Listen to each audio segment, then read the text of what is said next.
No sé si ya les aparece, si ya tienen a la vista Sí, profe. la presentación. Bueno.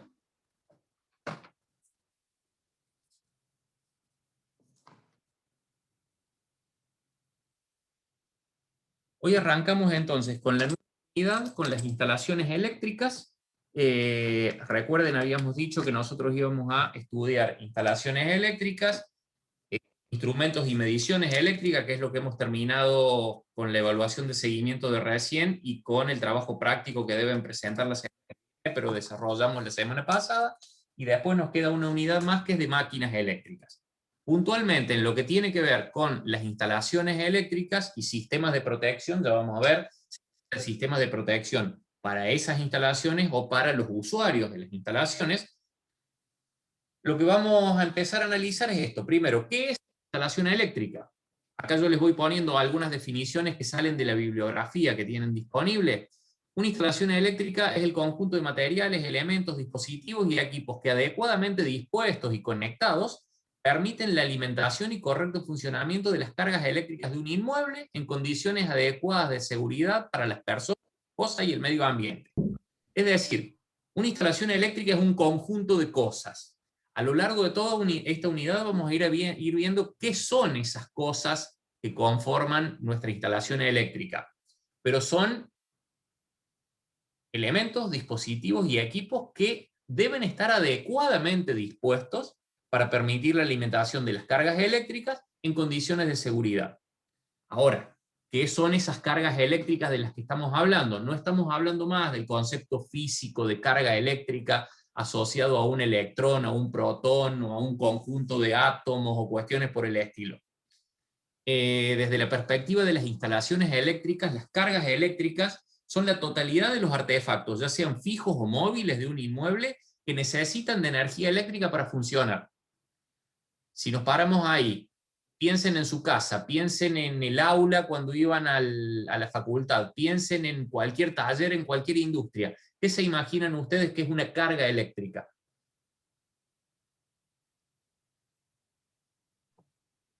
Y sería, como dice la definición, cualquier instrumento que consuma energía, ya Bueno, sea maquinaria, lámparas.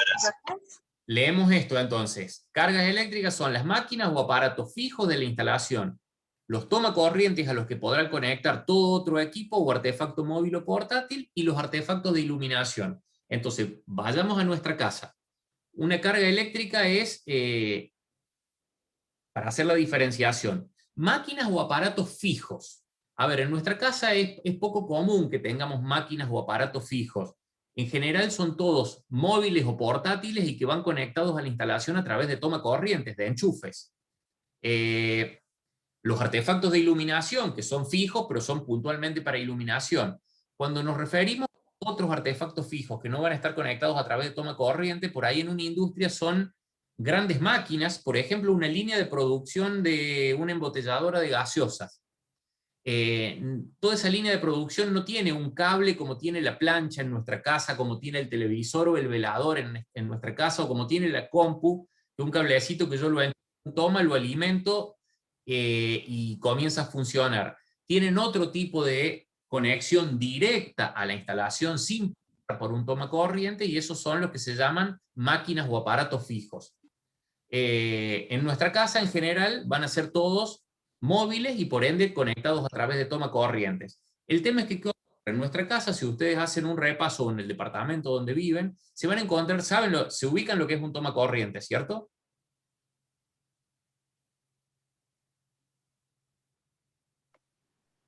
¿Serían los agujeritos que conectan los artefactos? Exactamente, es el receptáculo que ustedes tienen en la pared, que tiene 3 patas, que ya vamos a hablar de a qué corresponden esas 3 patas, a donde nosotros enchufamos nuestros artefactos. Entonces, esos son los tomacorrientes. Ahora, ustedes si se ponen en su casa a contar cuántos tomacorrientes tiene, capaz que cuentan y encuentran 25 tomas corrientes. Pero resulta que tienen conectados artefactos solamente a 5 o 6.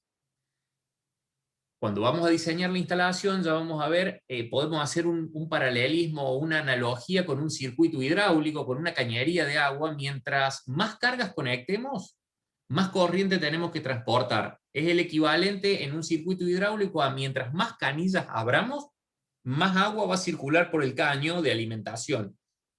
¿Cuál es el problema que tenemos? Que en los cables que nosotros vamos a dimensionar para una instalación eléctrica, el cálculo tiene que hacerse en función de la corriente que va a transportar. ¿Por qué? Porque mientras más grande la corriente, comienza a elevársele la temperatura. Entonces debemos tener cuidado con la selección del cable. Entonces, por ende, cuando nosotros vayamos a calcular la instalación para alimentar los tomacorrientes a los que vamos a tener conectados aparatos, se tiene que calcular en función de la corriente que sea capaz de suministrar el tomacorriente. Si yo en un determinado momento no tengo nada conectado ahí, no circula corriente, pero en el momento que lo conecte sí va a circular. Entonces debemos hacer la previsión de qué cantidad máxima de tomas corrientes preveemos que van a tener conectadas cargas eléctricas y aplicar una serie de factores, digamos. Entonces, eso nos va a dar una corrección en función de la relación toma corrientes ocupado versus toma corrientes libres, si vamos al caso. Y después los artefactos de iluminación, que son determinados momentos, podemos tenerlos a todos encendidos, entonces el cálculo va a depender de todas esas condiciones. Avanzando un poquito más, ¿cómo vamos a organizar el desarrollo de esta unidad?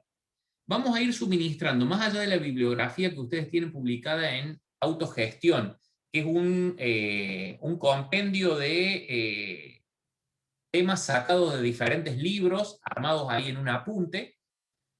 Ese es material bibliográfico liso y llano. Lo que nosotros vamos a ir haciendo a lo largo del desarrollo de la unidad es ir avanzando con los conocimientos que vamos a obtener de esa bibliografía en base al desarrollo de un ejemplo. Por eso ahí le digo, vamos a suministrar la totalidad de los conceptos que permitan diseñar y calcular una instalación. ¿Por qué? Porque esto como tarea para aprobar la unidad esta, aparte de la evaluación de seguimiento, van a tener que hacer el cálculo de una instalación eléctrica sencilla ustedes, trabajo que van a hacer en grupo y a lo largo del desarrollo de la unidad vamos a ir conversando sobre eso. Entonces, a ver, vamos a plantear el desarrollo y la transmisión de los conocimientos en base a un ejemplo que vamos a ir desarrollando que después les va a servir como guía cuando ustedes tengan que hacer su propio cálculo. El desarrollo de estos temas entonces se centrará en el proceso de diseño y cálculo de una instalación modelo ajustado a la reglamentación técnica vigente. ¿Por qué? Porque las instalaciones hay determinada reglamentación que se adopta para diseñarla.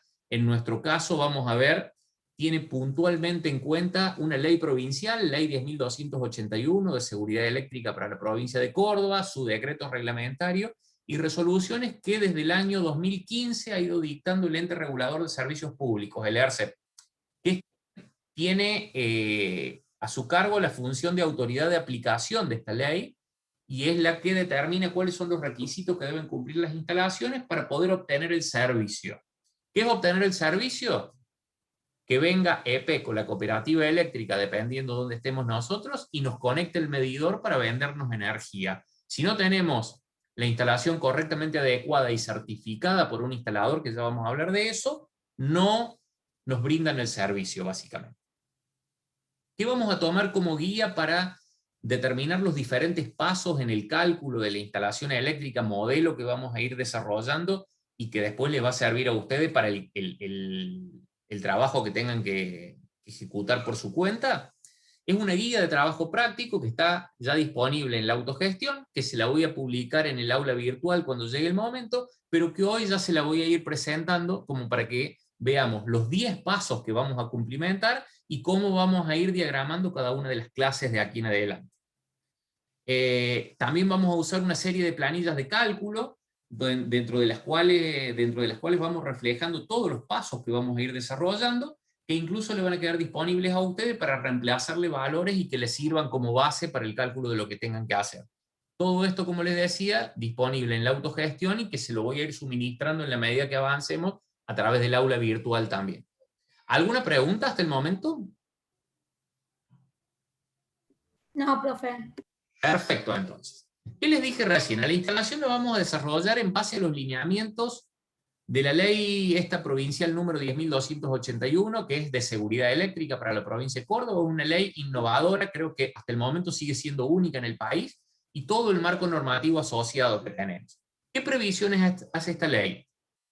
En base a su puesta en vigencia, desde el 1 de diciembre de 2017, ninguna instalación eléctrica puede conectarse a la red de distribución de EPEC o cooperativa eléctrica, según donde nos encontremos en la provincia, si no te presentan ante esa distribuidora eléctrica un certificado de instalación eléctrica apta emitido por un instalador electricista habilitado.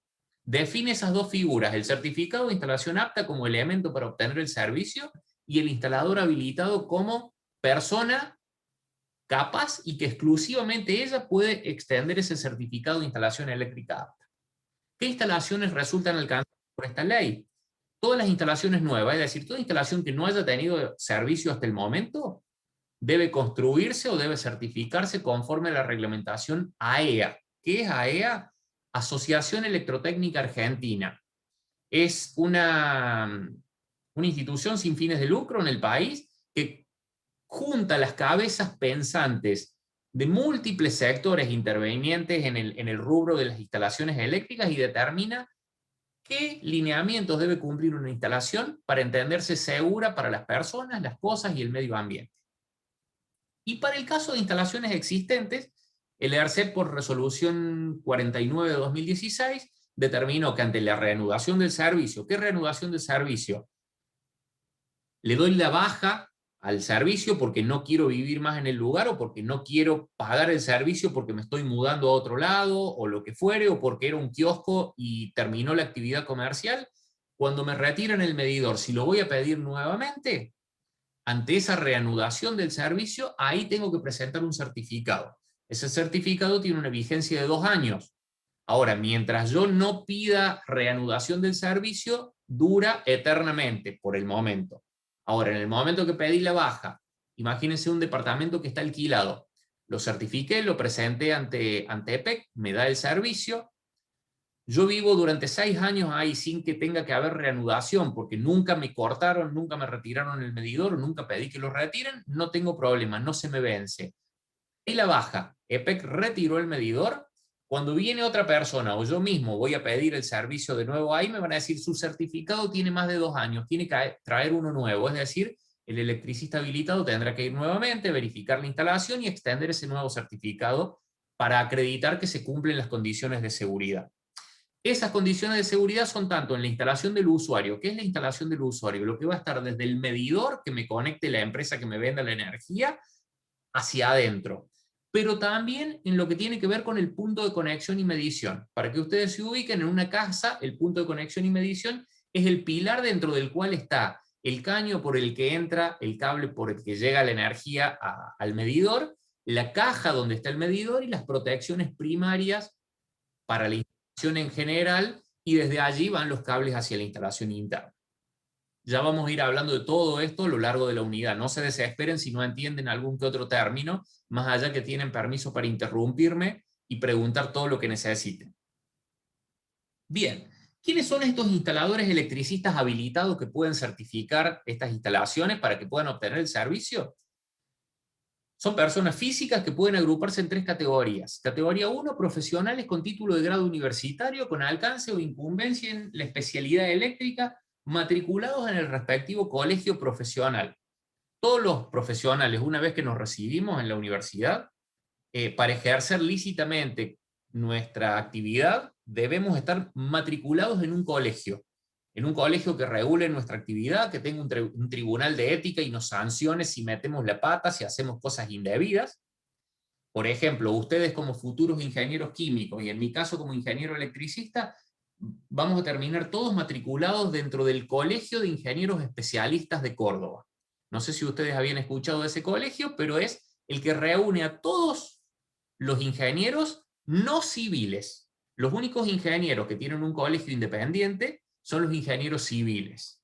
Entonces, todos esos profesionales, incluso los arquitectos también, si han tenido instalaciones, los arquitectos matriculados en el Colegio de Arquitectos de la provincia, todas las profesiones de esas que les he nombrado, que hayan tenido instalaciones eléctricas como parte de las materias que forman la estructura curricular de la carrera, según los colegios, pueden siempre y cuando estén matriculados, conformar el padrón de instaladores electricistas habilitados de la provincia. En mi caso, perdón que me ponga como ejemplo primero, pero es por una cuestión de título, ingeniero electricista. Si estoy matriculado en el Colegio de Ingenieros Especialistas, automáticamente paso a formar parte de esta categoría 1 de instaladores habilitados. Vamos a otro caso, los ingenieros químicos. Ustedes, en el futuro, tienen una materia que se llama mecánica eléctrica industrial. Dentro de esa materia tienen una unidad que se llama instalaciones eléctricas y sistemas de protección. Esta que estamos iniciando justo hoy. A partir de que ustedes tienen esta materia dentro de la estructura curricular de la carrera, quiere decir que el Colegio de Ingenieros Especialistas los puede habilitar para certificar instalaciones eléctricas, aunque sean químicos. Y de hecho les fija una cierta limitación, ya lo vamos a ir viendo sobre la marcha, pero les permite el Colegio de Ingenieros Especialistas a todas las ingenierías que no sean propias de la electricidad, es decir, que no sean electricistas, electromecánico, mecánico electricista o electricista electrónico, les permiten certificar instalaciones de hasta 10 kilowatts de potencia, siempre que sean de baja tensión. ¿Qué son baja tensión? Los 220 volts de nuestra instalación domiciliaria o los 380 volts trifásicos de una instalación industrial. Entonces, en cualquier instalación domiciliaria, pequeña industria o pequeño comercio que sea de 220 o 380 volts, baja tensión, y que no supere los 10 kilowatts de potencia, pueden intervenir ustedes como instaladores habilitados, siempre y cuando estén matriculados en el colegio profesional, en el Colegio de Ingenieros Especialistas. Profe, con 10 kilowatts de potencia, ¿de qué estamos hablando? ¿De qué magnitud? ¿De una casa? ¿De un departamento? Una casa, un departamento, un servicio del tipo residencial, es decir, el destinado a vivienda, se estima que como máximo tiene una potencia de 5 kilowatts. Entonces estamos hablando de algo equivalente a 2 viviendas casi. Es un pequeño comercio. Un kiosco, un pequeño comercio, un pequeño taller, es lo que encuadra como instalación domiciliaria, pequeña instalación industrial o pequeña instalación comercial a la que ustedes están habilitados, para la que ustedes estarían habilitados a certificar. Profe, ¿eso Sí. sería un nivel 3 o un nivel 2? No, eso es categoría 1. Categoría 1 por ser profesionales matriculados en un colegio. Ahora, ¿qué es lo que ocurre? Por ahí se presta para la confusión, ¿por qué? Porque la misma lógica aplica a la categoría 2, donde tenemos a los técnicos universitarios o técnicos secundarios que tengan electricidad dentro de su formación. Si es un técnico electricista o un técnico electromecánico, puede certificar todo lo que su título le permita. Si es un técnico que sin ser electricista o electromecánico ha tenido electricidad y el Colegio de Maestros Mayores de Obra y Técnico de la provincia lo habilita, puede certificar lo que le permita su colegio.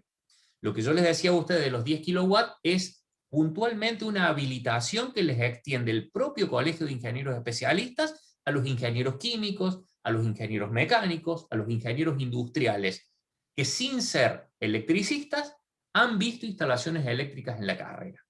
Y la confusión con lo de los 10 kilowatts y los 220 o 380 volts se genera porque existe esta categoría 3, que son idóneos con capacitación relacionada, que son personas que no tienen título, a las que se le exige que como formación, como mínimo, tengan la escuela primaria terminada, pero que sean idóneos en la electricidad, que hayan hecho cursos, que hagan un curso específico de 160 horas que dictan múltiples instituciones en la provincia, que aprueben un examen teórico práctico, que es educación informal, digamos, no es que van a obtener un título, van a tener simplemente una certificación, pero ellos acreditan sus conocimientos y eso le permite a estas personas idóneas intervenir y certificar instalaciones de hasta 10 kilowatts de potencia en baja tensión, es decir, lo mismo que el Colegio de Ingenieros Especialistas les permite a ustedes, pero el Colegio de Ingenieros Especialistas se lo permite o se lo permitirá a ustedes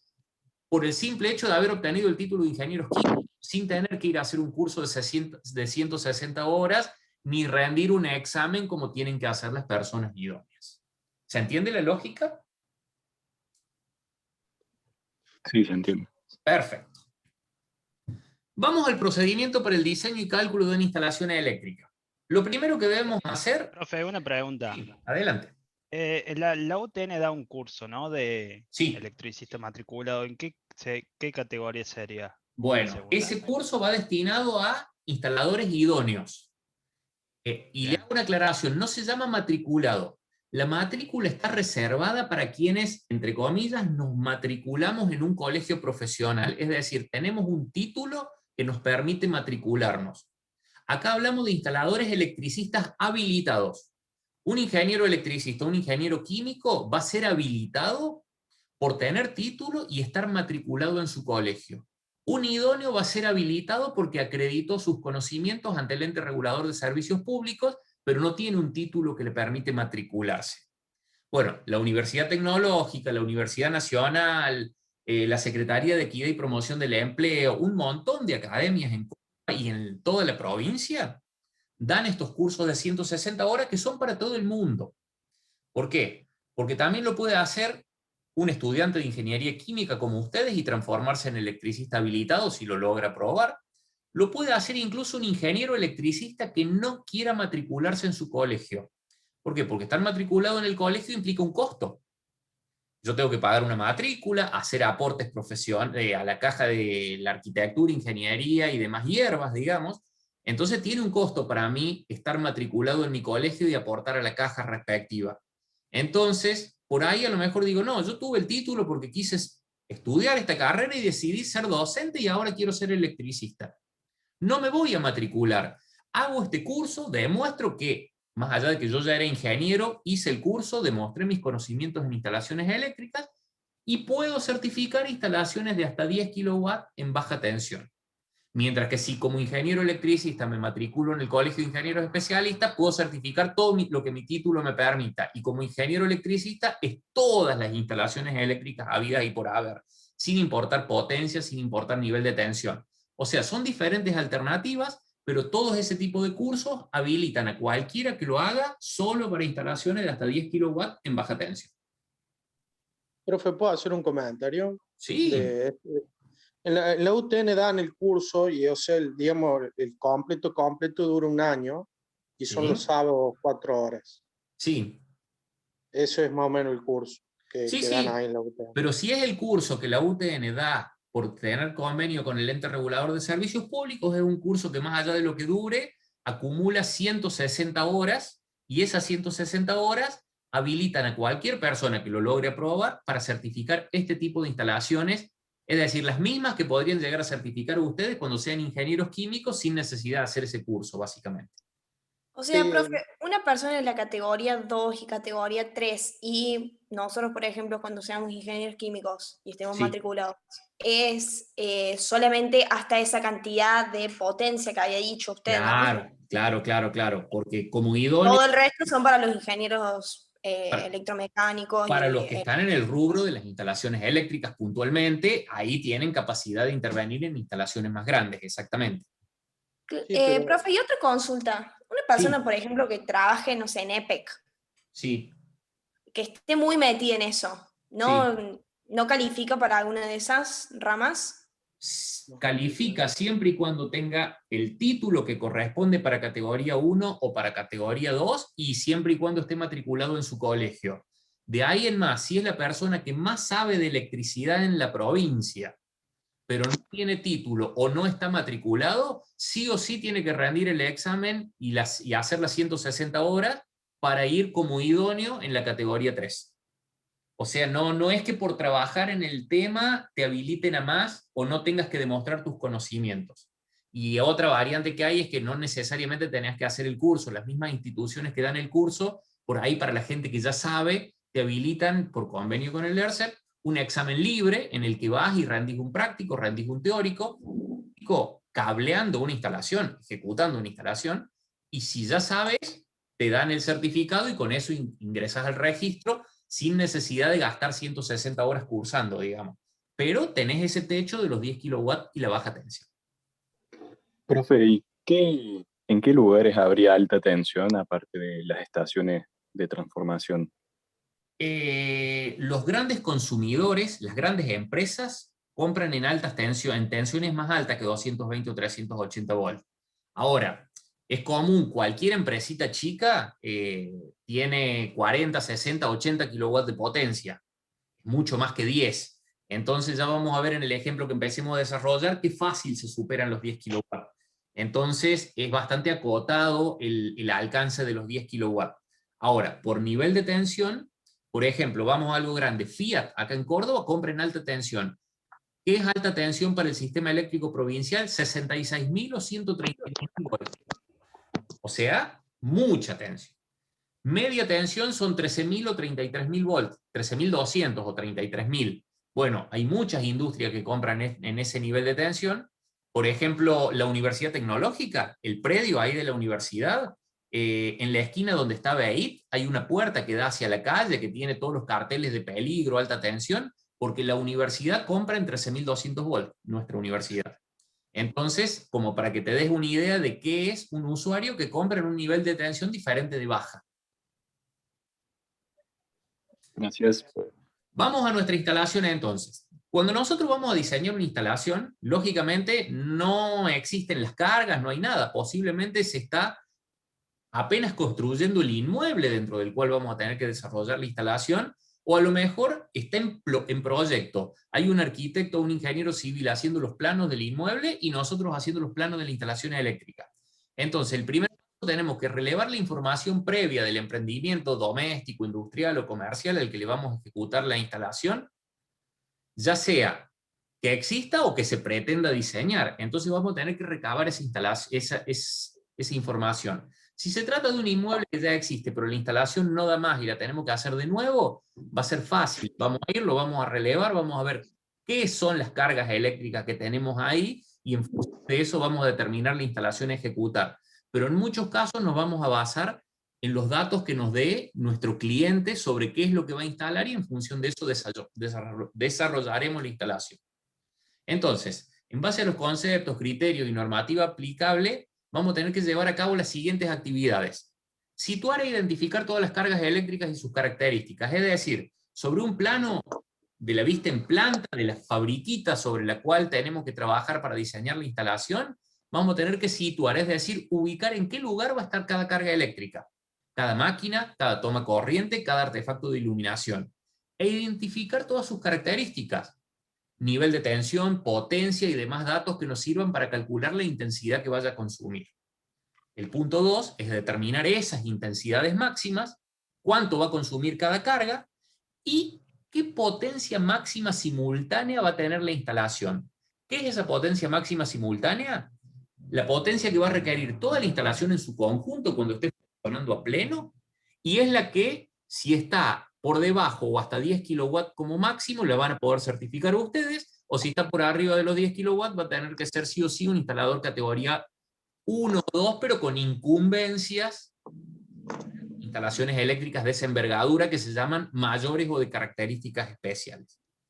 Después de eso vamos a ver qué son los tableros eléctricos, los vamos a ubicar y los vamos a identificar. En función de eso vamos a hablar en el punto 3 de las líneas y circuitos eléctricos.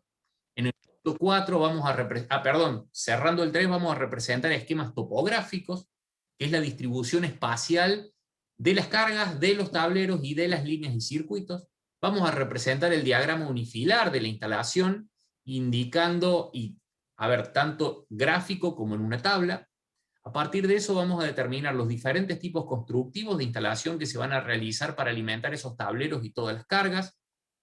Vamos a determinar las longitudes de cada tendido eléctrico, vamos a seleccionar y verificar la sección de los conductores, es el área transversal de un cable, que ya lo vamos a estudiar, que según la corriente que necesitemos transportar va a ser la sección del cable que necesitemos. Mientras más corriente, más sección, es decir, más grueso el cable, mientras más grueso, más caro.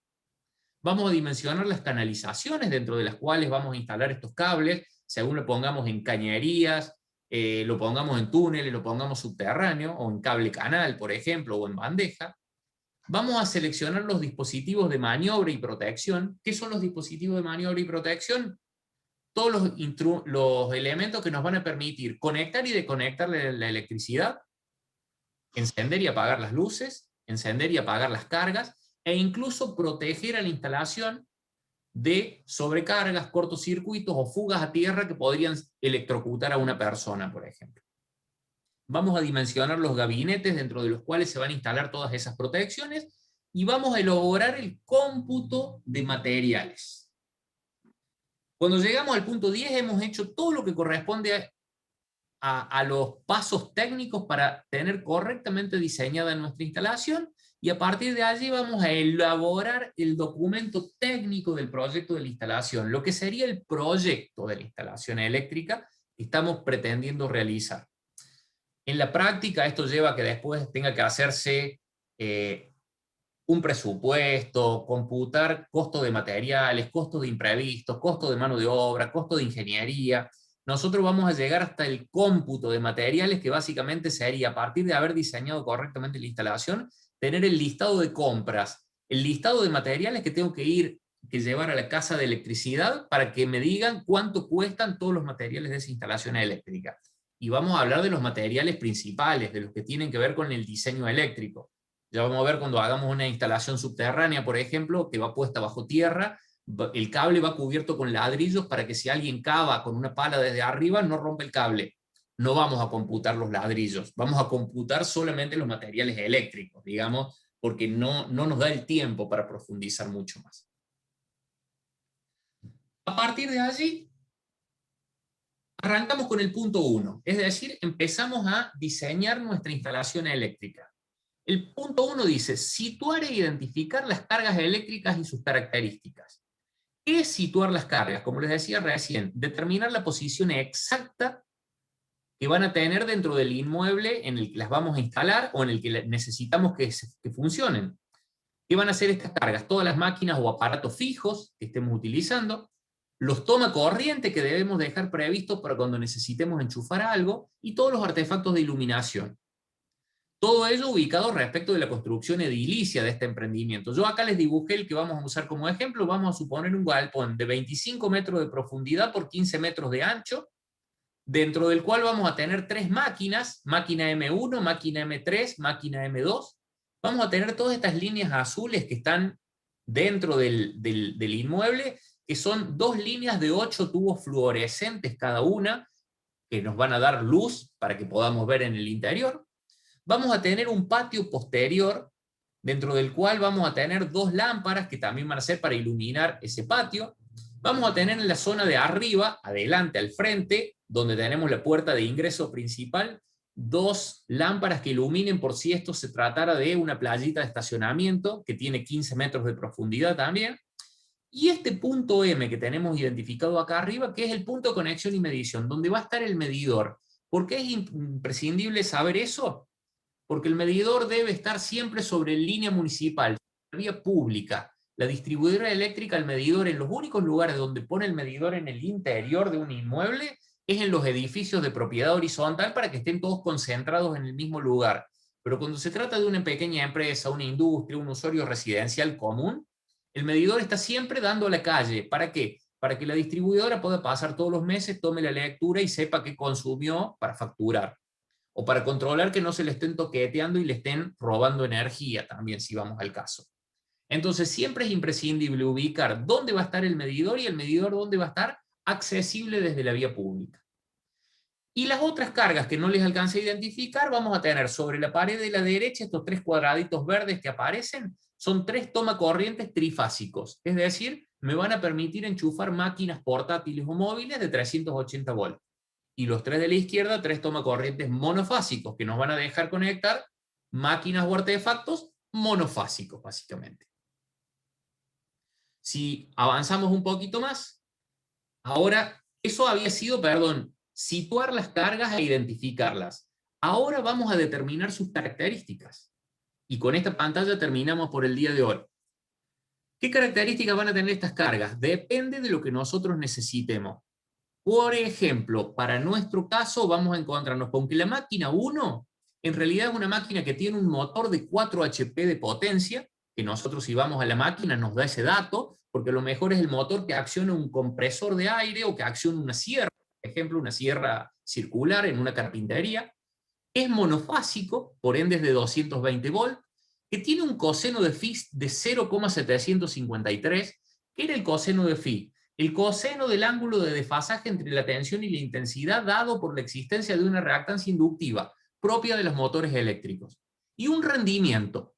Ese rendimiento es un factor que interviene en el cálculo de las potencias y las corrientes cuando en el motor tenemos la potencia en HP, que es la potencia que el motor me entrega en el eje. ¿Qué quiere decir esto? Para que el motor me entregue 85 unidades de potencia en el eje, quiere decir que está consumiendo 100 desde la red. Internamente pierde 15. Entonces todo eso interviene. Nos podemos encontrar en casos como la máquina 2 y la máquina 3, que por ejemplo la máquina 2 también es monofásica, pero en lugar de tener su potencia en HP, me la da en kilowatts. ¿Qué quiere decir eso? Que eso ya es la potencia consumida. Entonces no tengo un rendimiento, pero sí tengo un coseno de phi también de 0,8. La máquina 3 cambia, en lugar de 10 kilowatts es de 25 kilowatts y en lugar de 220 es de 380 volts. Y también tiene un coseno de phi de 0,8. Para que ustedes tengan en cuenta, siempre que hablemos de máquinas eléctricas que por ejemplo tengan motores, si no tenemos conocido el coseno de phi como este exacto que tenemos acá en 0,753, por norma podemos 0,8 que no le vamos a errar si adoptamos ese valor como referencial. Con lo que son los tomacorrientes monofásicos, ¿qué dijimos? Tenemos 3 tomacorrientes sobre una pared. Todos esos tomacorrientes van a estar conectados a un mismo circuito. Entonces nuestro circuito va a estar conformado por 3 tomacorrientes monofásicos, de 10 amperes cada uno. Cada tomacorriente, según su diseño, es apto para entregarnos una corriente máxima, que puede ser de 5 amperes, puede ser de 10 amperes, puede ser de 16, de 20, de 25, de 32. Los comunes, los que tenemos en nuestras casas, son de 10 amperes. Vamos a suponer 3 tomacorrientes trifásicos de 16 amperes, aplica la misma regla, pueden ser de 10, de 16, de 25, de 32. Vamos a suponer que tenemos 3 tomas de 16 amperes. Dijimos que teníamos 2 líneas de tubos fluorescentes identificadas como I1 e I2. 8 tubos fluorescentes de 105 watts. Hoy podemos encontrarnos tal vez con lámparas LED, con lámparas de bajo consumo o con otro tipo de artefactos todavía. Acá vamos a suponer que tenemos 2 líneas de 8 tubos cada una, de 105 watts cada una. Esos tubos fluorescentes tienen coseno de phi 0,65. Y los 2 circuitos de iluminación exterior, que eran las 2 lámparas que teníamos al frente y las 2 lámparas que teníamos al fondo, volvamos para atrás. Línea de iluminación interior 1 es esta en el interior a la derecha, iluminación interior 2, esto que tenemos a la izquierda. Iluminación exterior 1 le vamos a llamar a las 2 lámparas del frente, iluminación exterior 2 a las 2 lámparas del patio, que son en ambos casos 2 lámparas de vapor de mercurio de 250 watts de potencia, que también son monofásicas, al igual que los tubos fluorescentes, y en este caso le vamos a suponer coseno de phi 0,7. ¿Se ubican cuáles son los tubos fluorescentes ustedes? Creo que sí. Los que si vamos a la facultad y miran al techo, tenemos en todas las aulas, esos finitos y largos. ¿Qué son las lámparas de vapor de mercurio? Si ustedes salen a la calle, son lámparas bastante eficientes. Las están empezando a reemplazar las LED, pero son todas las lámparas que teníamos en el alumbrado público de la calle, cuando ustedes salen a la noche a la ciudad o en cualquier pueblo, y ven las lámparas esas que producen una luz como de color amarillo. Esas son lámparas de vapor de sodio, como podrían ser estas que son de vapor de mercurio. ¿Cuál es la diferencia? Las que hacen luz amarilla es vapor de sodio, las que hacen luz blanca es vapor de mercurio. Las de vapor de sodio son un poquito más eficientes, pero el problema es que esa luz amarilla es monocromática y complica la correcta visión a la noche. Entonces cuando ustedes vean en el alumbrado público, salvo las lámparas LED nuevas que se están poniendo, cuando hablamos de los armatostes viejos de iluminación del público, las que hacen luz amarilla es vapor de sodio, la luz blanca es vapor de mercurio. Acá estamos suponiendo 2 lámparas de vapor de mercurio en el circuito de iluminación exterior 1, 2 en el circuito de iluminación exterior 2. ¿Qué quiere decir? Hemos situado las cargas geométricamente dentro de nuestro plano. Las hemos identificado con sus respectivos nombres. Hemos determinado sus características. ¿Qué nos queda ahora? Determinar las intensidades nominales que va a consumir cada una y después calcular las potencias para determinar, en función de las intensidades, todo lo que corresponde a la instalación, en función de la potencia, quién la tiene o puede quién la tiene que certificar o quién la puede certificar esa instalación, pero eso es trabajo de la próxima clase. Salvo que tengan preguntas, como que los voy... Profe, yo quería preguntarle Pero de pregunten tranquilo. qué problema había de que la luz sea monocromática. Que en la medida que la luz es monocromática, ¿qué hace? Te refleja de mejor manera los colores que tienen un tinte amarillo, o incluso algo que vos tengas blanco en tus manos, lo vas a ver de color amarillo bajo esa luz. Prestale atención cuando camines por ahí en alguna calle que te encuentres con una de esas lámparas, cualquier cosa que vos mires se va a ver de un tono amarillo, entonces no diferencias correctamente los colores. Para una iluminación vial, en donde vos lo que necesitas es tener iluminada la calle, para que los peatones caminen con tranquilidad y los autos vean por dónde, o los conductores de los autos vean por dónde andan los peatones, sobra con eso. Pero una luz blanca te permite ver de mejor manera muchas otras cuestiones. Dentro de una fábrica no podés tener lámparas de vapor de sodio, porque vas a ver todo de color amarillo. Necesitas una luz que sea más blanca. En algún momento era la de vapor de mercurio la que nos solucionaba ese problema, y hoy por hoy las lámparas LED, incluso que vienen en sus variantes cálidas o frías, según quieras un poquito más celeste o más amarillenta la luz, pero que es bastante próximo al blanco o a algo cómodo para el ojo humano, básicamente. Pero, profe, ¿hay alguna diferencia, o sea, en precio? O sea, las de mercurio consumen más, o porque no ponen todas blancas? A ver, en cuanto a costo, son muy parecidos los costos de los artefactos, e incluso los distintos dispositivos o accesorios que necesitas para que funcionen no van conectadas directas, necesitan un balasto y otro tipo de equipos, como los tubos fluorescentes viejos, pero la de vapor de sodio es un poquito más eficiente, es decir, produce un poquito más de luz con la misma energía, o te produce la misma cantidad de luz con menos energía. Hoy la tecnología LED está superando todo esto. ¿Cuál es el problema que tiene la tecnología LED? Es que es un poquito más costosa todavía, y hay que cambiar todos los artefactos. Entonces es una inversión la que hay que hacer. Pero la tecnología LED nos da luz blanca, mucho más luz con igual cantidad de energía, o mucho menos consumo de energía con la misma cantidad de luz que teníamos antes. Entonces el cambio es notorio. En su momento en nuestras casas cambiamos de lámparas incandescentes a las de bajo consumo, y eso fue un enorme ahorro en energía. Hoy con las LED ahorramos mucho más. Les hago una aclaración. Ahí veo que alguien por chat me preguntaba si el trabajo práctico le tienen que poner la fecha del día que lo entregan. Sí, la del día que lo suban al aula virtual o el día antes, no hay problema, digamos. Lo importante es que tenga una fecha puesta para que podamos identificar cuándo lo subieron, nada más, pero es una simple formalidad, porque al fin y al cabo en el aula virtual, el propio reloj del aula virtual es el que cuenta si están en tiempo y en forma para hacer la presentación. Profe, una consulta respecto del trabajo de instalaciones. Sí. En mi grupo, con los que generalmente hacemos las cosas, somos 5. Ajá. ¿Hay algún problema? Sí, no pueden ser más de 4. Tranquilamente se pueden dividir en uno de 3 y en uno de 2. Bueno. O en uno de 4 y dejan al que menos quieren afuera, y se busca algún otro socio para sumar. O sea, la idea es que no seamos más de 4, porque si no se torna inmanejable, y más ahora con la virtualidad, en donde no podemos interactuar conjuntamente en el aula, viendo los avances y todo eso. Pero tienen la posibilidad de, si son 5, sumar a 3 más y dividirse en 2 grupos de 4, o en uno de 3 y uno de 2. O sea, en ese sentido no hay problema, pero siempre que no superen los 4.